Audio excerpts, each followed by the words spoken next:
दोस्तों आज केंद्र सरकार की कैबिनेट की बैठक हुई और उसमें कई बड़े फैसले लिए गए, खास करके केंद्रीय सरकारी कर्मचारियों के लिए और किसान भाई लोगों की एमएसपी से जुड़े महत्वपूर्ण फैसले रहे हैं। तो आइए देखते हैं आज केंद्र के नरेंद्र मोदी सरकार की कैबिनेट बैठक में देशवासियों के लिए क्या क्या बड़े फैसले लिए गए। पहला तो त्योहारी सीजन में केंद्रीय सरकारी कर्मचारियों के महंगाई भत्ते में 3% की बढ़ोतरी की है। दिवाली से पहले सरकारी कर्मचारियों का महंगाई भत्ता 50% से बढ़ाकर सीधा 53% कर दिया है और केंद्र सरकार के इस फैसले से हमारे देश के तकरीबन 49 लाख केंद्रीय कर्मचारियों को फायदा होगा और लगभग 65 लाख जो पेंशनर्स हैं उनको भी ये बढ़े हुए डीए यानी कि महंगाई भत्ते का फायदा मिल पाएगा। ठीक है, आज 16 अक्टूबर बुधवार को केंद्रीय कैबिनेट की मीटिंग में ये डीए बढ़ोतरी पर फैसला लिया गया। पहला तो वैसे तो दोस्तों डीए हर 6 महीने में एक बार बढ़ता है। बढ़ा हुआ डीए 1 जुलाई से लागू होगा, यानी कर्मचारियों को 3 महीने का एरियर भी मिलेगा। अब कितनी सरकारी कर्मचारियों की सैलरी बढ़ेगी इस बढ़ोतरी के बाद? तो जिनकी 10,000 बेसिक सैलरी है उनको लगभग 350 रुपए का ज्यादा फायदा मिलेगा। ये कुछ कैलकुलेशन भी आप देख सकते हैं, क्योंकि दोस्तों जैसे जैसे महंगाई बढ़ती है ना, तो वैसे वैसे सरकार चाहती है कि महंगाई से निपटने के लिए सरकारी कर्मचारियों को जो महंगाई के अगेंस्ट में दिए जाने वाला भत्ता होता है उसे भी बढ़ा दिया जाता है, ताकि कर्मचारियों का जीवन स्तर बैलेंस बना रहे। तो मतलब देखिए, सरकारी कर्मचारियों का ख्याल तो सरकार रख लेती है, लेकिन उन आम लोगों का क्या जो महंगाई से पिसते हैं। अभी आजकल आपको पता होगा मार्केट में टमाटर, सब्जियां, दाल, मसाले, तेल, एलपीजी गैस, आटा समेत कई सारी चीजें काफी महंगी हो रही है। तो इन चीजों पर भी सरकार को जरूर ध्यान देना चाहिए और आम लोगों के लिए भी महंगाई भत्ते की तरह मतलब कुछ न कुछ ऐसा योजना स्कीम शुरू करनी चाहिए,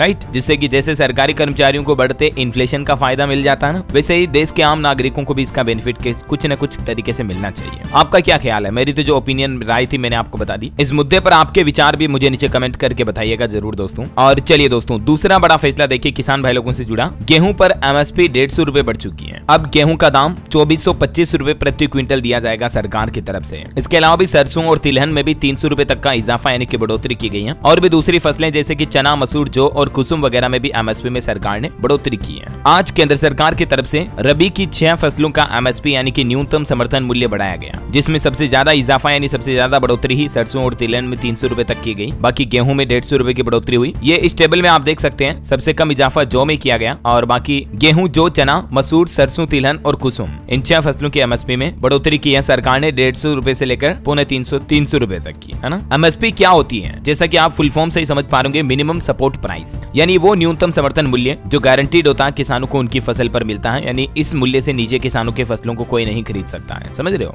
भले ही बाजार में उस फसल की कीमतें कम भी हो तो भी सरकार किसानों को उन फसलों के भाव में एमएसपी के रेट में खरीदेगी और किसान भाई लोगों को लाभ दिया जाएगा। अभी एमएसपी में 23 तरह की फसलें शामिल हैं, जिसमें 7 प्रकार के तो अनाज हैं, जैसे धान, गेहूं, मक्का, ज्वार, बाजरा, रागी, जौ वगैरह। 5 प्रकार की दालें भी शामिल है इसमें एमएसपी में, 7 तिलहन और 4 व्यावसायिक फसलें जैसे कपास, गन्ना, खोपरा, कच्चा जूट वगैरह। इनको सरकार अभी एमएसपी पर खरीदारी करती है। ठीक है, तो ये दोस्तों आज केंद्र सरकार की कैबिनेट बैठक के कुछ बड़े फैसले रहे और भी आगे जो भी अपडेट आएंगे मैं आपको बताता रहूंगा इसी चैनल डीएलएस न्यूज के माध्यम से। तो बिल्कुल आप मेरे साथ जुड़े रहिएगा, चैनल को सब्सक्राइब करके बेल आइकन जरूर दबा देना, रोजाना ऐसी इन्फॉर्मेटिव काम की खबरें, महत्वपूर्ण समाचार देखते रहने के लिए। और भी आपके मन में कोई सवाल है तो बिल्कुल बेझिझक मुझे नीचे कमेंट करके पूछिएगा। जय हिंद, जय भारत, वंदे मातरम।